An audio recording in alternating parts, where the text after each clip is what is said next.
Welcome to the Helping Stone podcast, a podcast ministry of Ebenezer Studios at Ebenezer UB Church in Greencastle, Pennsylvania. For more information, podcast episodes, sermons, or teachings, visit our YouTube channel, Ebenezer UB Church, or go to welcometoebenezer.com. And now, enjoy today's episode. John chapter 14, starting in verse 15. If you love me, this is Jesus speaking, if you love me, you will keep my commandments, and I will ask the Father, and he will give you another helper to be with you forever. And then on down to verse 23. No. Where's the other verse I wanted?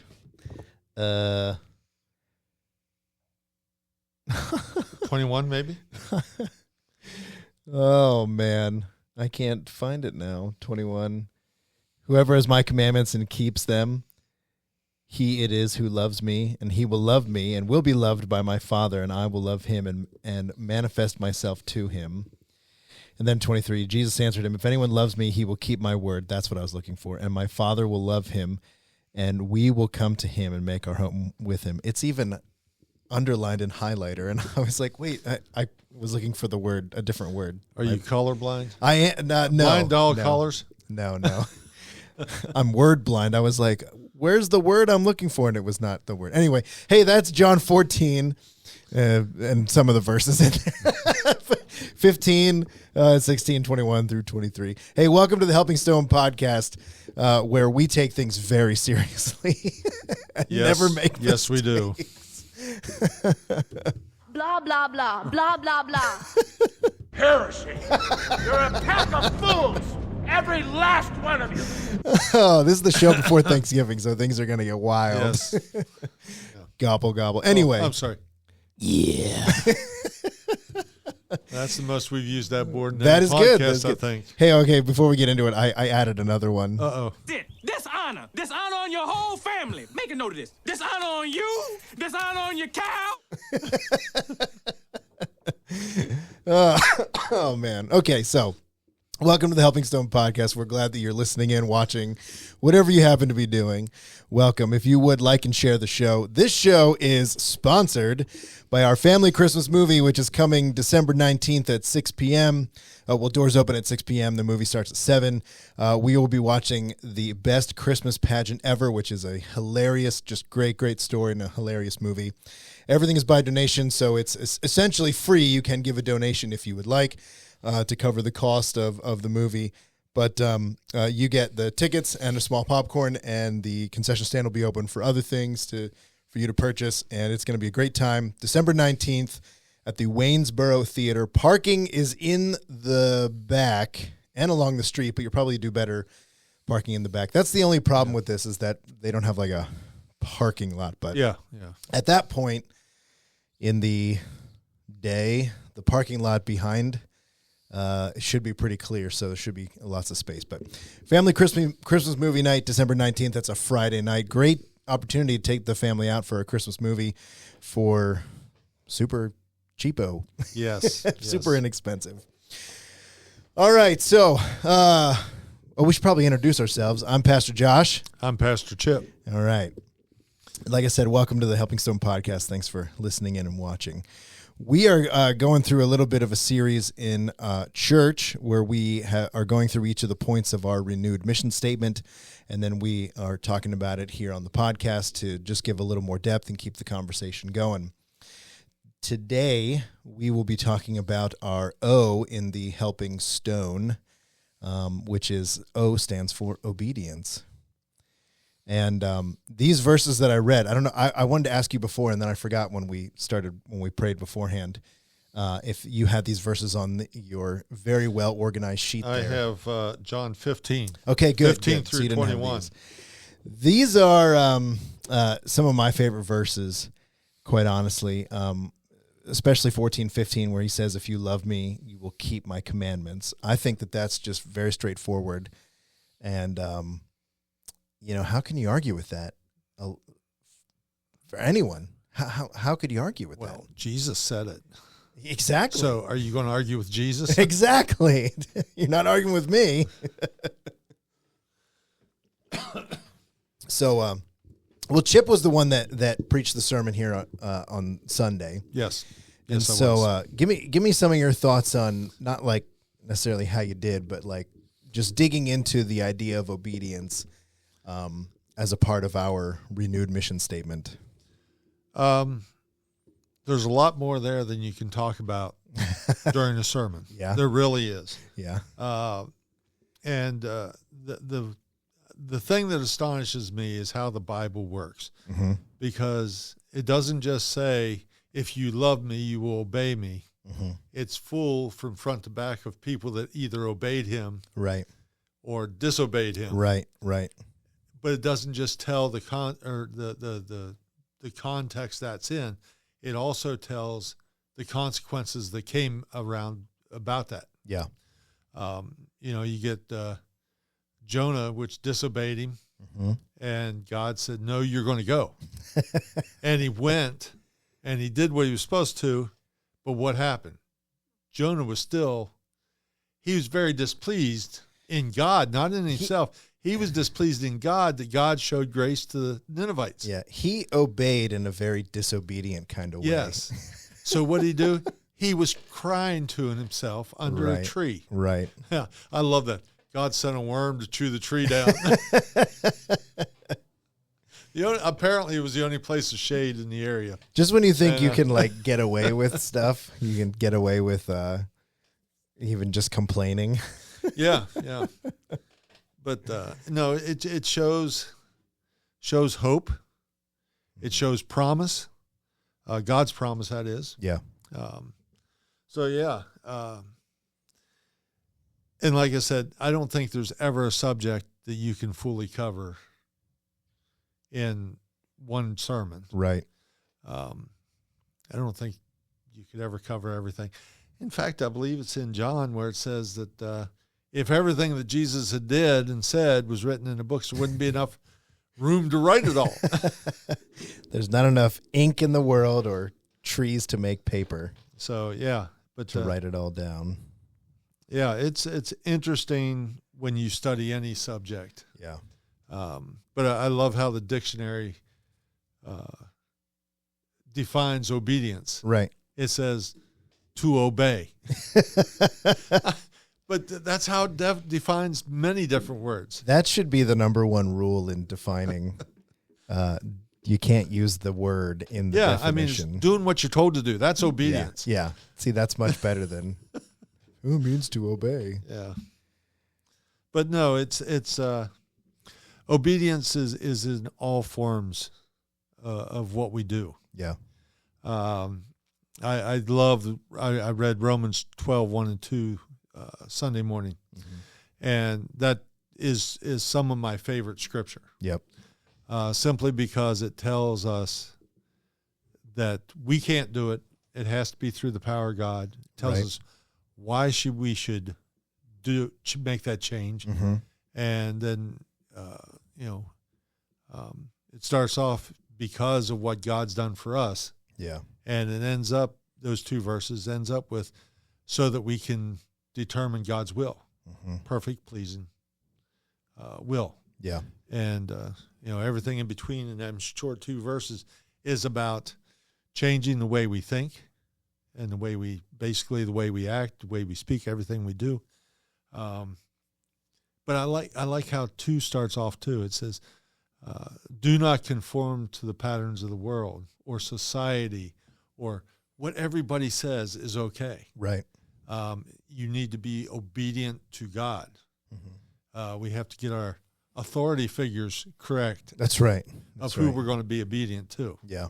Now, that doesn't mean that if you go out and drive 60 in a 20-mile-an-hour zone, you're not going to get a ticket. Yeah. There are still consequences for that kind of stuff. Right. But when it comes down to making choices about some of the things that we do, society says very strongly abortion is okay. God says no. Society says very strongly it's okay for a man and woman to live together before marriage or outside of marriage, as if they were married. Yeah. God says no, don't do that. Right. Society is saying more and more boys can be girls and girls can be boys, and boys can be with boys and girls can be with girls, and it's all hunky-dory. You can be whatever you want. Right. God says, no. So the choice is, who are you going to be obedient to? Yeah. Yeah. And, as you read, if you love God, you're going to be obedient to him. Yeah. You're going to follow his commands. Yep. And it's not like, I've always thought of it, it's not like God lays down a bunch of rules. He just gives us guidelines to live our life by, and that's his commands. Yeah. He says, keep the marriage or the marriage bed pure. Mm-hmm. That's from day one of our lives till the day we expire. Right. If you're not married, you keep that bed pure by sleeping in it yourself. When you are married, that's for husband and wife. Right. Period. Right. So, and that's just one example. There's many, many more examples. You got the 10 Commandments. Mm-hmm. Mm-hmm. And he talks about, as Jesus would put it, loving God Mm-hmm. and loving your neighbor. Right. Because that's what the 10 Commandments tell us. Right. And all the other laws that he gave to the, I believe it's over 600. Like 637, I think. I have that he them all gave memorized, to the. Oh yeah, okay. What's number 26? But he gave those laws for the betterment of the people that he loved. Yeah. He said, "Don't do this because you're going to damage yourself. Right. You're going to damage our relationship, and it's not healthy." Yeah. So we that's why God gives us his commands. Yeah. To better ourselves. Interesting thing about the 10 Commandments is that, like the first 4 are kind of all focus on, love the Lord your God with all your heart, soul, mind, and strength. Okay. And then the one with the honor your father and mother is kind of like the hinge between the ones that focus on God and then everyone else. Mm-hmm. Okay. So it's kind of like the gateway between the two. But I love when Jesus says, and the New Testament writers say that, like, the law of God, which are these 637, which can be boiled down to these 10, mm-hmm. which then can be described as these 2. So, like, simplified in the most Right, simplest form. right. Love God with all that you are and love your neighbor as yourself. Okay. All of the 10 Commandments. Like, I love when Jesus says the law and the prophets hinge on the greatest, these 2 great Right. commandments. All of them, like whichever one you pick, exercise both sides of that. If so like do not murder, we would say that that's solely on the side of how we interact with others. So loving your neighbor, you don't murder them. Right. But the same is true for loving. If I love God and want to obey, and he is, first commandment, he is God in my life above. There are no other gods before him. Then I'm going to want to, and I'm loving God with all that I am, I'm going to want to obey him and not murder my neighbor. So so you are fulfilling both sides, loving Right. God and loving your neighbor. And I would argue that that is also true with the first ones. If I love my neighbor best by having no other gods before the Lord. I love my neighbor best by not casting any idols. Right. Right. Or worshiping any idols. Because if I put an idol in my life, ultimately that's going to end in me hating my neighbor. and that will manifest in all kinds of different ways. Right. It's not just Right. which is why I think, well, not why, but I think along with that, where Jesus says, you have heard it said, don't, thou shalt not murder, or do not murder. But I say to you, if you're angry with your brother, you've already killed him in your heart, or same with lust and the whole thing. So again, coming back to John here, A lot of people will read these verses and I've even heard some very poor teaching on this, that like, oh, this is not a command in the sense that, if you, I guess they put the emphasis on, if you love me, you will obey my commands, or you will keep my commandments, is what the ESV here says. But I don't think like the emphasis is not on if here. The whole thing is what needs to be taken. Jesus is saying, for those who love me, they will keep my commands, in the sense that they will want to do the things that I've commanded. Right. They will want to obey me. So the emphasis is on, if we had to pick one, I think it's on love. If you love me, you will keep my commands. So like, in essence, those who claim Christ but want nothing to do with the things that he commands don't actually, it just don't love match him. up. Yeah, it doesn't match up. Like, those things are counter. So if you are claiming to be like the big thing that I think of this, and particularly when it comes to obedience, anyone who wants to put a adjective before the word Christian to describe themselves is not a Christian. So if you say, I'm an American Christian, no, you're just an American. Or I'm a gay Christian, no, you're just gay. Or, whatever. And it can be, and I've heard there's a progressive Christian, no, you're just a progressive. Liberal Christian, so on and so forth. Yeah. Because the qualifier will always outweigh what it's describing. And Jesus says, I remember in the book of Matthew, he says the same thing to the Pharisees. You forsake the scriptures for the sake of your traditions. Mm-hmm. In other words, you keep your traditions, and eventually they're going to outweigh what the scriptures say, the importance of the scriptures in your life. Right. So like, when it comes to obedience, it's as many of these things are, a heart issue. If you love God, you're going to want to obey the things that he says. And it's the same like you were talking about in the book of Romans. Don't be conformed to the pattern of this world. And if I'm following Christ, I mean, he says over and over about the world, warns against the world. So if I'm going to love, if I want to love Jesus and obey him, I'm not going to want to conform to this world. But then I think this is still in verse 1 of Romans 12. I love that next phrase then, but be transformed by the renewing of your mind. Yeah. I think that is so cool. Right. And important. And that's part of the surrender idea. You can't transform your own mind. Right. You can fill it with knowledge. Right. But it's not transforming it. Yeah. That transforming means we have to come up with a new moral standard. Right. A new outlook on life.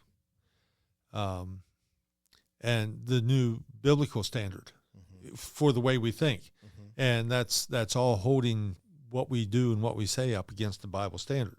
Right. Or the standard of the Bible, God's word. Right. We can't do that by ourselves. Yeah. We need the guidance of the Spirit to show us and help us change. Right. And be transformed by the renewing of your mind.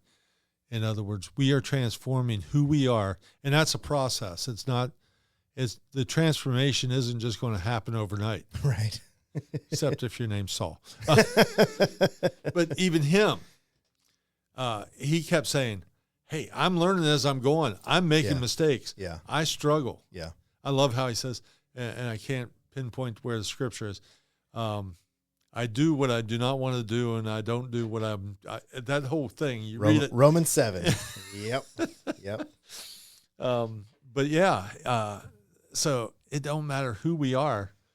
The only perfect being that has ever been on the face of this earth is Jesus. Right. And as you read the story of Jesus in the Gospels, and I don't mean story as in a made up thing. It's, his life, biography, I guess you would call it. You see him being fully man and fully God, and he faced the struggles, the temptations that we faced. Yeah. And maybe not with an iPhone. I don't think he had the whole battle of iPhone versus Android. And, he would have chose Android, I'm sure. But it's the same temptations. Yeah. We read that clearly in Matthew 4 with his encounter with Satan. Right. But I can't help but think there was those in his life. The Pharisees were some of them. They tried to make him fall. Yeah. And I'm sure there was others in his life that were tempting him as well. Yeah. But he taught us how to defeat the temptations. Yeah.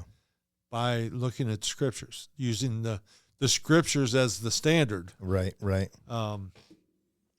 He showed us the importance of prayer in defeating temptations. Yeah. And I think he showed us the importance of who you surround yourself with in defeating those temptations.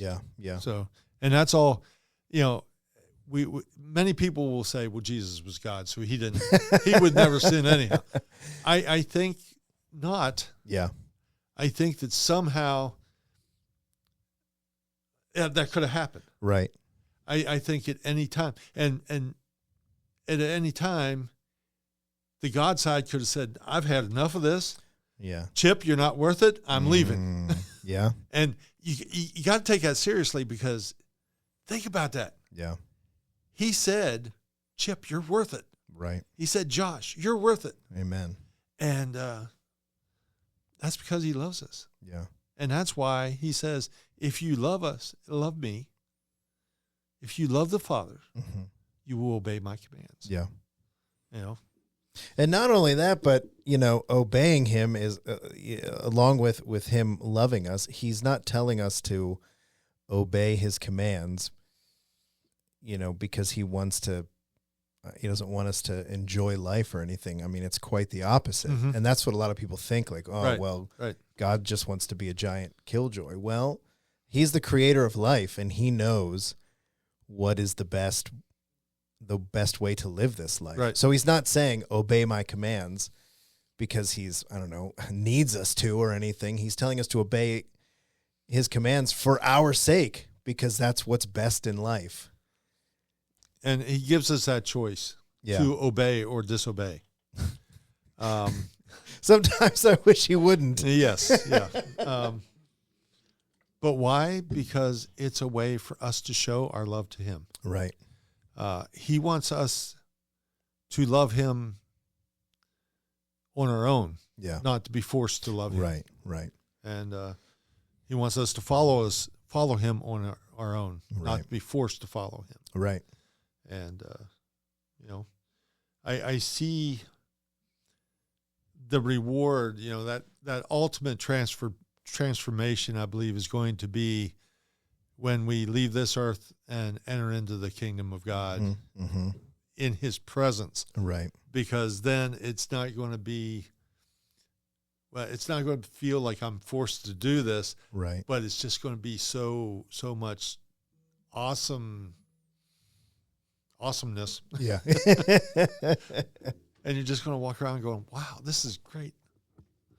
So this is so awesome. Wow, look at that awesome. But yeah, we're only here on this earth for a short time. A vapor, yes. Yeah. And, even those that reach the 100-year mark, that's just in reality. Yeah. So. Yeah. Yeah, but here in 2 John chapter 1, 4-6, he writes, "It has given me great joy to find some of your children walking in the truth, just as the Father commanded us. And now, dear lady, I am not writing you a new command, but one that we have heard from the beginning. I ask that we love one another, and this love, that we walk in obedience to his commands. As you have heard from the beginning, his command is you walk in love. You know, it's just a reiteration of, if you love me, you'll keep my commands. Yeah, yeah. And, you know, it says from the beginning, you think back to Genesis, it's what he told Adam and Eve. Maybe not in those very words, but he says, here's all I want you to do. Yeah. And they didn't do it. He didn't make it that difficult. No, they only had one command. Right. And so if you have one or 636, seven, I don't think it's going to matter. I just think about, like, you know, you're in the garden. It's like, okay, you see all these trees. You can eat all these trees. This one behind me, don't eat from this one. 637 trees you can eat from. And one you can't. You know, you have to wonder, what did that fruit look like? Right. It was probably the ugliest thing in the world. Maybe. Well, Eve's, it says, I just read this today because I was thinking about putting it in my sermon for Sunday. And it says in there, it was pleasing to the eye. That's true. That's true. That Eve saw that it was good for food. So I wonder if it was like a grapefruit, though. Like, it's, you know, a grapefruit looks like it's big and it's like, oh, this might be good. And then you break it open and it's like the grossest thing you've. No offense to anyone who loves grape. I know there's lots of people who love grapefruits. I like grapefruit. Yeah, grapefruit's good in soda. That's about it. The grapefruit soda is good, but you just open it up and you're like, you know, you just kind of like take a little bite and you're like, it's so bitter and stuff. But they are good for you. Yeah. Apparently, so. But, you know, we were talking about loving God and loving others. And during that conversation, Jesus was asked, well, who's your neighbor? And that's pretty important, too, because if the command is love your neighbor, we have to identify who our neighbor is. Right. And I love the parable that he tells, because he talks about this guy that was mugged, basically, and a Samaritan was the one that helped him out. Who they would not have considered their neighbor. They would not even have touched each other. And the cool thing is that in that story, the Samaritan was the hero. Yeah. So it's not even like you see a Samaritan beat up on the side of the road. It was like, no, you're beat up on the side of the road, and the person that you ethnically hate the most is the one who takes care of you. So I think that makes it pretty clear that everyone is our neighbor. Yeah. No matter what their social status is. Right. No matter what their race is. No matter how bad they smell or how good they smell. It just don't matter. And loving our neighbor does not mean necessarily that we accept everything they do. Right. And that's where I think progressives are headed. Yeah. I think that's the easiest way to say it. You know, well, God is love, and we're supposed to love our neighbors, so that means whatever they do is okay. Well, we just gotta. No. Yeah. No. So, a lot of people will use that argument when it comes to like the immigration issue. Right. They're like, oh, these are our neighbors. We have to. Oh, yeah. I agree. That doesn't mean we have to just let them waltz in without any kind of recourse or repercussions or anything. Like we have laws and borders for a reason. I believe that I believe it's in Romans where it says we are subject to the authorities placed over us. Yeah. Governmental authorities placed over us. Yeah. So unless they conflict with God's word, right. That's where we stand. Yeah. And not to mention, like, not that we're talking about this issue, but just thinking about on the other side of that, you know, like to go into a country against the law, you know, illegally, breaking the law, going into the country, and then putting a burden on the people who are paying taxes by using the various welfare systems that are in place. That's not very loving your neighbor on the other side. Right.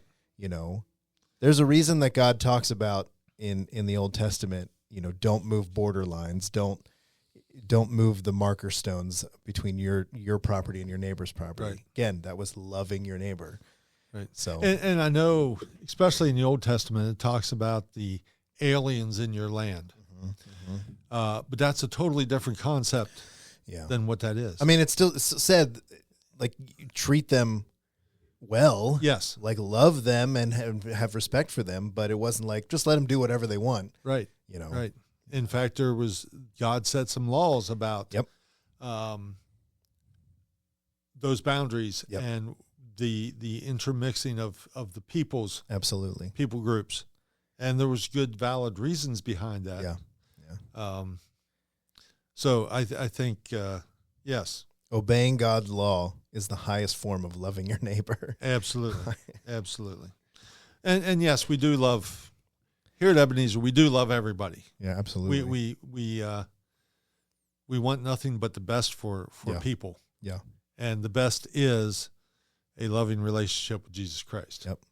First and foremost. Yes. Absolutely. Yeah. So. Blah, blah, blah, blah, blah, blah. That was a whole bunch of that. But anyway.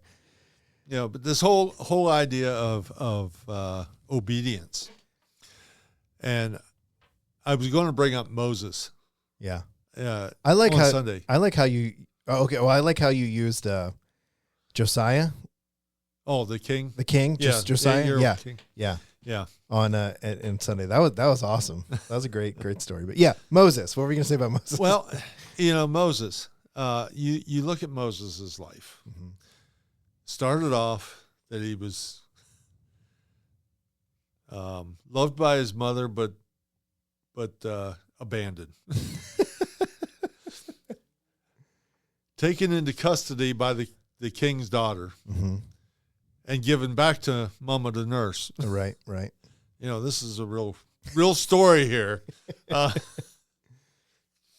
But then raised in the temple or the House of Pharaoh. House of Pharaoh. Experiencing all the finest of everything. Right. Even though he was Hebrew. Mm-hmm. And then he would see what was happening. He knew somehow from... And he knew that was his people. Yeah. And finally he, in a fit of rage, he killed one of the guards to protect one of his peoples. Mm-hmm. And then he ran away. Great story, right? Goes out in the desert. But wait, there's more. Yes.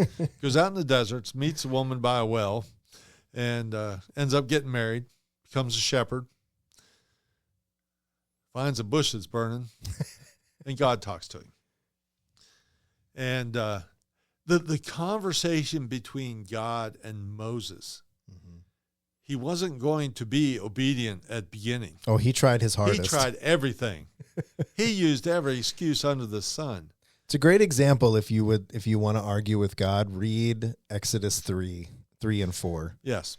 See how that goes. But it says at the end of the discussion that God's anger was burning. Yep. It wasn't just the bush. I like how you called it a discussion. And finally Moses concedes. Yeah. And says, okay, I'll do this. And he was doing great. Mm-hmm. He followed God's leading, and the people, once he got them out from under the Pharaoh's rule, the people were the problem. Over and over and over again. Yeah. And finally, Moses was disobedient. All he did was hit a rock with his stick. Right. And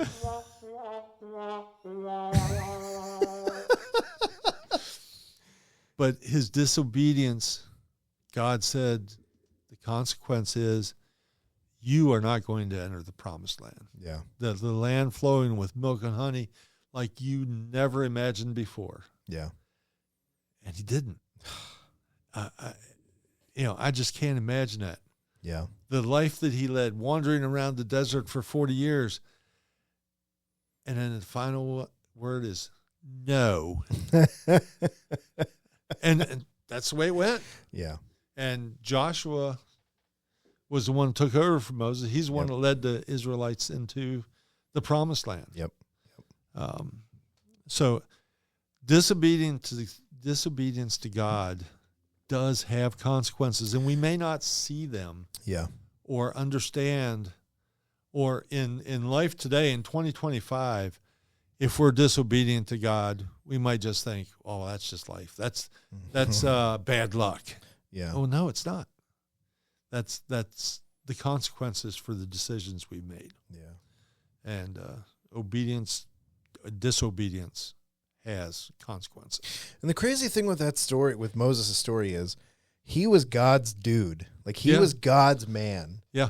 Like, I think it was at the point when Aaron and Miriam were grumbling about Moses being in charge, and God like says to them, this is the Josh paraphrase, like, Moses is my friend. Other people, you know, there's still a separation, but Not so much. yeah. But like, he's like, I speak with Moses face to face. Mhm. Like, he is my friend. This is my guy. And he still, when he disobeyed, it wasn't like God was like, oh man, you disobeyed, but you know, you've been my guy for so long, I'll let it slide. Like, no. Yeah. He disobeyed, and he had to face the consequences of that. You have to think about the things that Moses experienced with God. Yeah. The plagues, Yeah. the changing of Pharaoh's mind and heart Mhm. to say, yes, you can go. Now he did say, oh, I want him back, but He changed it again. yes, Surprise, surprise. But God showed Moses through the Yeah. wind. What was it called? A funnel, I guess. Okay. That's how he led him. Right? Oh, the cloud. The Yeah, cloud. yeah. Yeah. Okay. Okay. But the parting of the Red Sea, Yep. the encounter on Mount Sinai, Yep. the provision of manna Mm-hmm. and quail.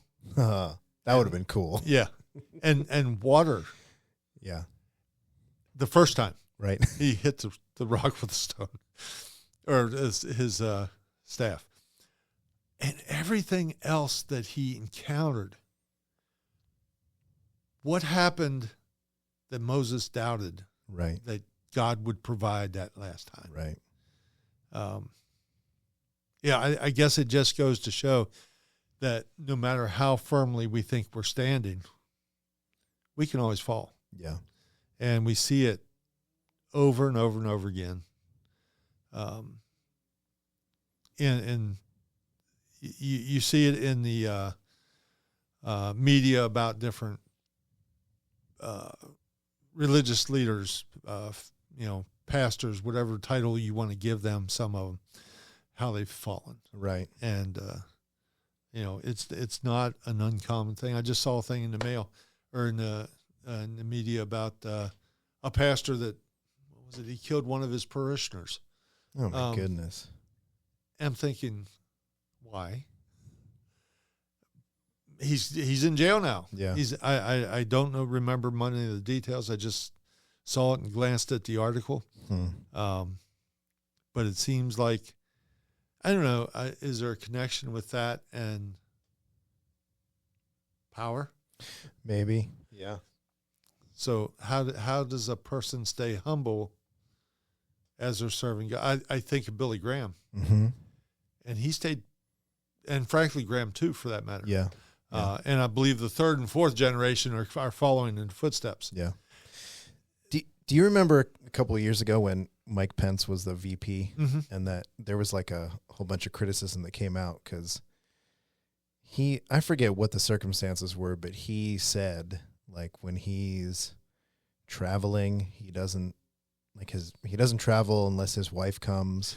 Yeah, he'll travel. He did not have any. I believe he would not meet with a female One-on-one. one-on-one. Yeah. Yeah. all of that stuff. I don't know if he got it directly from Billy Graham. But yeah. Billy Graham, there was a list of things whenever he traveled. Yeah. When he traveled, they would take the TV out of his hotel room. Yeah. Like, and again, and you know, people will be like, oh, that's crazy, and criticize. I mean, they criticized Pence for it and stuff. Don't give the devil a foothold. Right. And that's exactly what Pence said and what Billy Graham said when people would ask him about it. He's like, I'm trying to live a holy life. I'm trying to live my life for God. And these things are like, I don't want the temptation. Like he was, the whole thing was, I want to be obedient to God. So I'm not even going to give myself or the devil a chance to step away from that. And like, that's a beautiful thing. Yeah. To be that like strong in your convictions. Nowadays, with hotel rooms, you just have to get them to take the remote because you can't. There are no buttons on TVs anymore. Well, they're all mounted to the wall nowadays. So can you just take the remote out? Thanks. Then it'll just like hang on the wall. Just be a blank wall space. Anyway, but I mean, yeah, that's all. That all feeds into the idea of obeying God. So like, let me ask you a question here. What are some things that we can like think about or discuss, like ways that we obey God? Like what is it? Like we got to put some legs on this. What does it look like to obey God?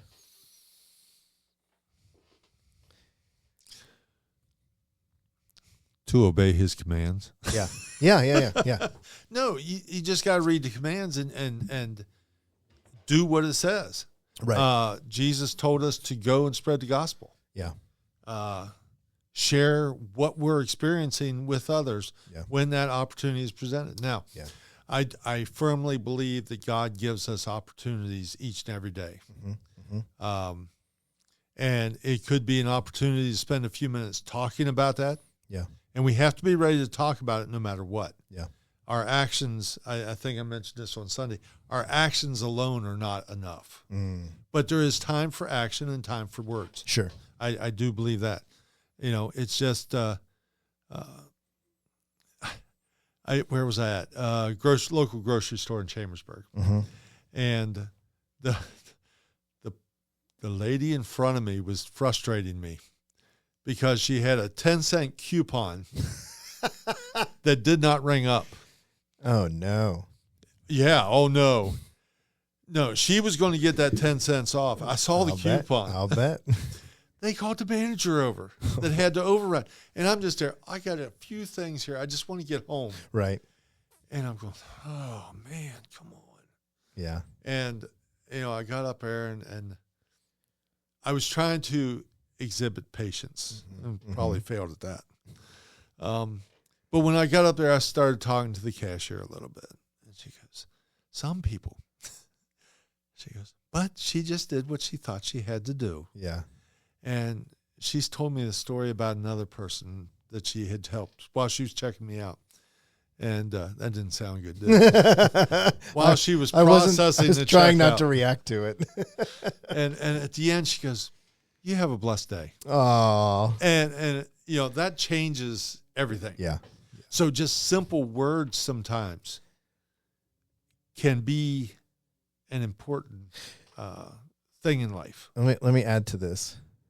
You would not believe the amount of times, you know, wherever you're going to the bank, you're going to the store, just anytime you're interacting with people in that like service industry, okay?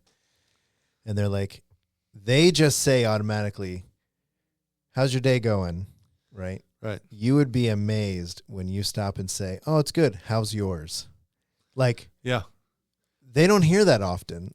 And so when they do, it's like a shock to them. Like, oh, this person's asking, or even better, asking what their name is and using it. Because again, they're just like, they're like a cog in the system. right. I like using their name because most of them have name tags on. Yeah. But when you like disrupt the system and like ask their name or ask how their day is going, or just spend a few moments in polite conversation with them. Right. It's a game changer. You know, we have to stop hesitating and being afraid to pray for people too. Yeah, absolutely. I remember back pre-hip surgery, you saw me, I'm walking around with a stick, like a third leg. And that was a major part of me being able to be mobile.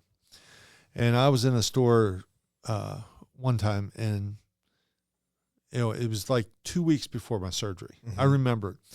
And the lady behind the counter, she goes, "Is that your hip?" And I said, "Yeah." She goes, because she had a stick too.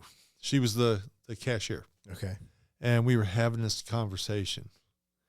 And I said, I have my surgery here coming up in about 2 weeks. And she goes, "I am fighting with insurance. Oh, man. I am fighting with the doctor's office. Yeah. I know it needs to be done, but it's just not coming up." Right. And this is not to bring any glory to me. This is how God works. He convicted me so much that I said, "Can I pray for you?" And I just said, it was less than 2 minutes long. Right. A short prayer. And I opened my eyes up and I look around. There's a crowd gathering.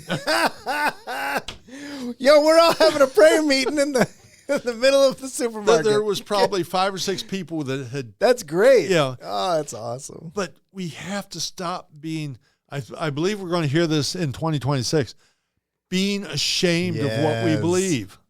Spoiler alert. It's that simple. Yeah, for sure. Yeah. So I think that's great. These are all ways that we can do this. Now, we have to be careful because we don't want to make a spectacle of it. Sure. And I believe Jesus approached the Pharisees about, I think he called them a brood of vipers. He would have been like, "Oh, Lord, I pray for this one." All of a sudden, the Pharisees are all Southern Baptists. Yeah. No offense to the Southern Baptists. But when you start adding syllables to words in your prayer, anyway. Yes, but You can't handle the truth. but I think that is one way. And when it comes down to obeying, loving our neighbor. Yeah. I was preparing some youth group Christmas stuff, and Bill Murray was in a movie called Scrooged. It's the very loose adaptation of Charles Dickens. Very, very loose. And but there's a scene in there after he experiences the 3 spirits where he's transformed. Right. And he's talking about, and he gets excited about this miracle of Christmas. Yeah. And he goes, if you're on the street and you see someone cold there and they might be homeless, go get them a blanket and give it to them and say, "Here, try to stay warm." Yeah. He goes, if you see someone hungry, go make a sandwich and come back and say, "Here, eat this." Yeah. And he goes on and on about that. And that captures obedience. In fact, I believe there's a part of the story of Jesus where he says, "When I was hungry, you fed me. Yep. And when I was in prison, I know these are out of order. You visited me. When I was thirsty, you gave me something to drink." And the response is, "When? I never saw you hungry or homeless or in prison." He goes, "When you did it for the least of these, you were doing it for me." Yeah.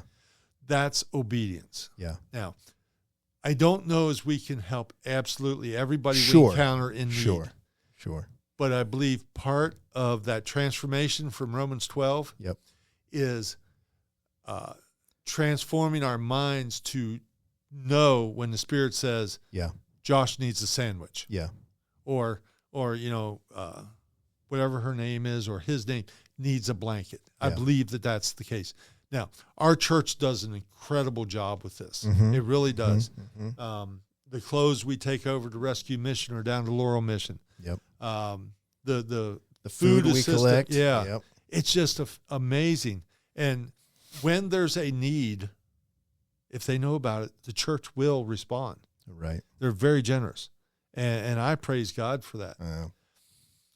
But we can't hide behind that and say that's our loving our neighbor. Right. That's part of it. Right. But there's more to it than that. Yeah. We have to be loving our neighbor on a personal basis too. Sure. So Yeah. I've heard stories of people, asking for help. Now, all I need is a few dollars. And like you said, sometimes the conversation leads to what needs to be done. Mm-hmm. Mm-hmm. I remember a guy telling me a story where he met a guy that said he was homeless. He was living in his car. He would go to his aunt's house like 2 or 3 times a week to get a shower and a meal. But the request was, I need $15 to go to Walmart to get a pair of non-slip shoes to wear because I just got a job at Burger King. I start in a few days. But one of the stipulations, and I can't remember exactly what kind of shoes they were saying he needed, but he needed a special shoe to work there. Yeah. And the guy that was helping him goes, $15. And he pulled out a $50 bill. He says, here, get some gas in your car, get some food in your belly, and get your shoes. Yeah. That is being obedient. Yeah. Yeah. Because I firmly believe that my friend that did this was following the Spirit. Yeah. And it wasn't just, he could have very easily said, well, he could have easily said, no, I think if you go to Salvation Army, you can find a pair like that. Right. A pair of non-slip shoes in his size. Yes. Okay. Yeah. Yeah. But he wasn't, the guy was not asking for much. But I believe the Spirit was what convicted my friend to say, here's $50. Yeah. And, he tells me the story, and I wonder, what was the response from the guy? I'm sure he was very appreciative there with him, but what happened after he left? Yeah. Because I know that, I talked about the miracle that I experienced financially in service. And I was just left speechless. I made that very known. I told you guys. Yep. It's like, what do I do? Yeah. I'm not very visibly emotional guy, but there was tears in my eyes. Yeah. Yeah. And, just being obedient, talking to people. Last night, my mother-in-law was in the emergency room. So we went over to Gettysburg and we were sitting there. Well, Sharon went back with her in her room, and I'm sitting in the lobby there. Surprisingly, there was absolutely nobody else there. And I'm just sitting there enjoying myself, and I had my notebook there. I was making some notes of thoughts that came to my mind. And this lady walks by, and she goes, "How are you doing, sir?" I said, "Fine." And this is hilarious when you hear the rest of the story. And I said, "Fine. How are you doing, ma'am?" And she said, "I'm doing great."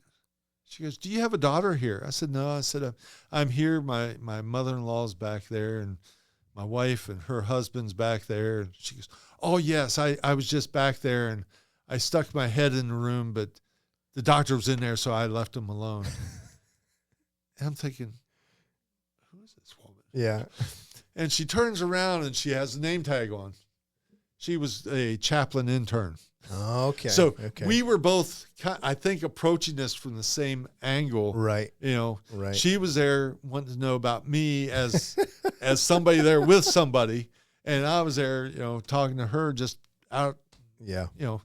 And we had a great discussion, and she was getting ready to leave for North Carolina for a family, or Virginia, excuse me, for a family Thanksgiving today.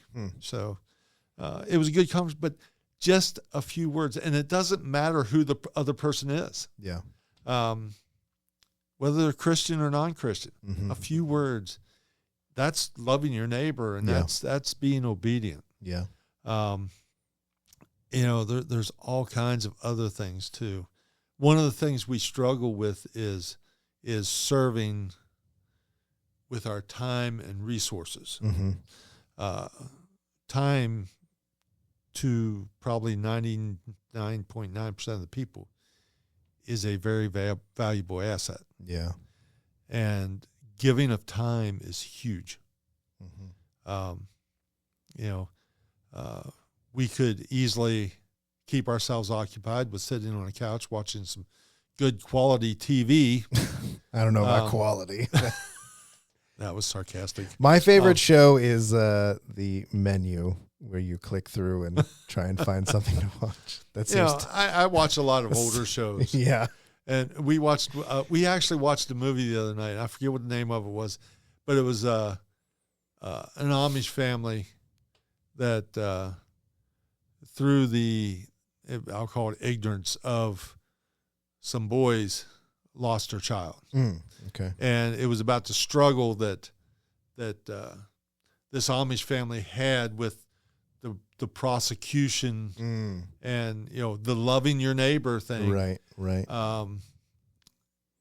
And it was a cheesy movie. Yeah. At best. Yeah. But we sat there and watched it. But it was a good, clean movie. Right. That's one of the struggles is you can't find them. But anyhow, what I'm saying is we can occupy our time with everything that pleases us. Yeah.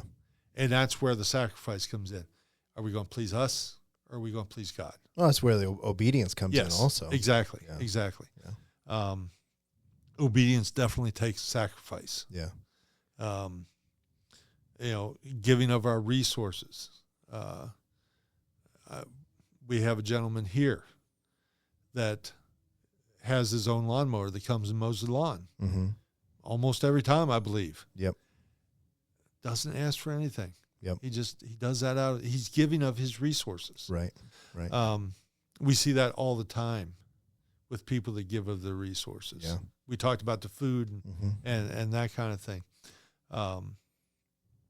It's not for us to determine the truth of the need sometimes. Right. And that's where we struggle. Yeah. We have to feel that it's justified.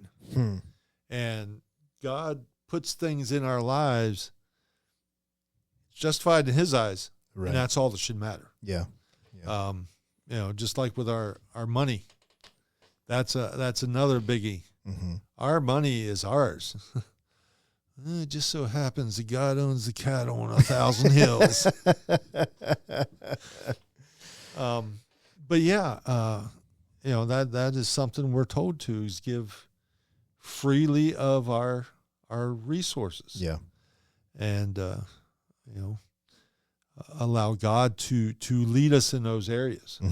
So, yeah. Yeah, I think there are, like, when we talk about putting legs on this, there are certain things like standard obedience, love your neighbor and those, and obey what the scriptures say. And then there are those times, I think, where it's like day to day, you feel the promptings of the Spirit pushing you to, talk to this person or give a little bit here or do what, and like, or, what the book of James says, if you know what's right and you don't do it, you're sinning. And that's disobedience. The sin there is disobedience. And so, I think being open to what the Lord is doing or wants to do through you is huge. Kind of looking for those promptings from the Lord. Right. Okay, God, you're interacting with somebody. Should I do this or, this or whatever? And giving into those promptings from the Spirit is a huge way of obeying. If we sense the Lord telling us to do something and we don't do it, it's disobedience. Right. Absolutely. Absolutely. So, yeah, I believe James puts it, if you do what you know is wrong, it's sin. And if you don't do what you know is right, yeah. And that's Chip's version. But that's really what he's saying. Right. Right. So sin is not just not doing. Right. Sin can be doing. Yeah. Or reverse that. Yeah. Sin is not just doing what you know is wrong, but it's not doing what you know is right. It's like where people think, if I like omission of truth is still lying. Yes, absolutely. So the same thing, omission of obedience is still disobedience. Like it's just, whatever, different form of disobedience. So, but those are some good ideas. I call them opportunities, and you said promptings. I believe the more we become and conform to God, the more we allow Him to transform us, the more we are going to be able to see those promptings or opportunities. And it's in those times where sometimes we need to just, in our mind, say, God, give me courage. Yeah. God, give me boldness. Right. And then make our bodies do what we're supposed to do.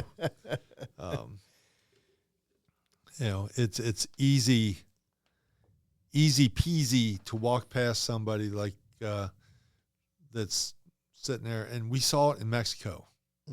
We saw it a lot in Mexico. Walking the streets, where people had their hands out. Yeah, not saying it don't happen here, right? Because right. I see it here too, right? But how many of them people did we walk by? Yeah, and I will tell you, I don't remember which of the teenagers did it, but they taught me a pretty valuable lesson. He just took a couple coin pesos, and gave them to the guy. Yeah. And didn't say a word. Right. It was just something that I saw. Right. And that was. I'm hoping that he just felt prompted to do that by the Spirit. Right. But we react out of fear so many times. And what does God say?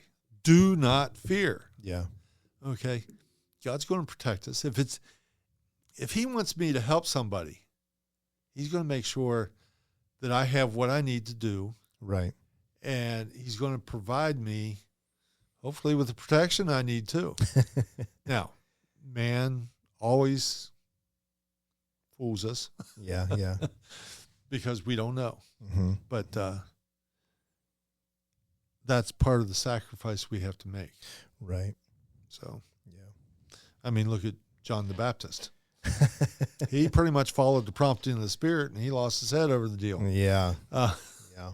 But he's in a better place. I believe all the apostles except, who was it, John? Pretty much experienced that too.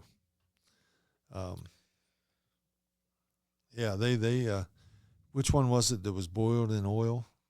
Oh, that was John too. Yeah, but he survived that. He survived somehow. it. Yeah.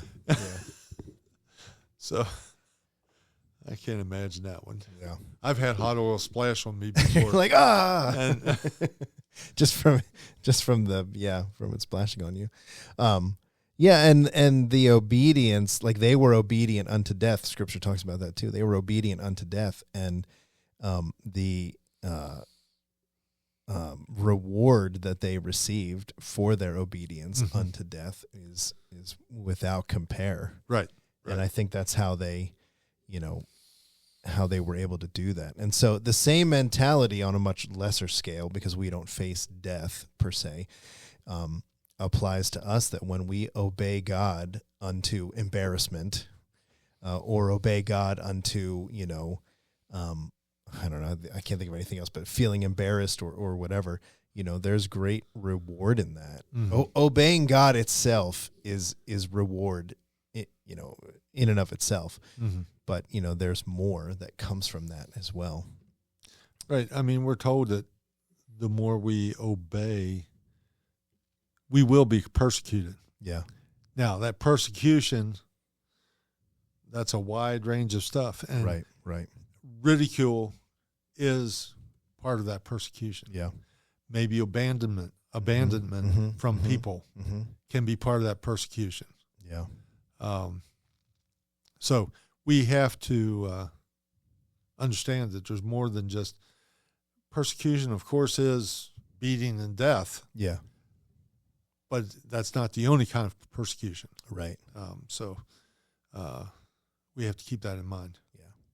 It is better to obey God than to obey man, for sure. So, all right, well, very good. Thank you for tuning in to the Helping Stone podcast. Until next time, love the Lord your God with all your heart, soul, heart, soul, strength, and mind. Oh, okay. Love the Lord. Love God with everything you got. Yeah.